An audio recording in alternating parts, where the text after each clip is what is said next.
जिल्हा परिषद माध्यमिक शाळा पालघर येथे आंतरराष्ट्रीय योग दिन निरोगी वृद्धांसाठी योग या अंतर्गत हा उपक्रम जिल्हा परिषद माध्यमिक शाळा पालडो येथे साजरा करण्यात येत आहे।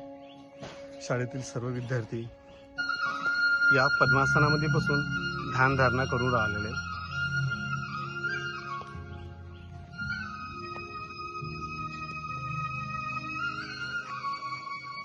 या सुंदर निसर्गमय वातावरणात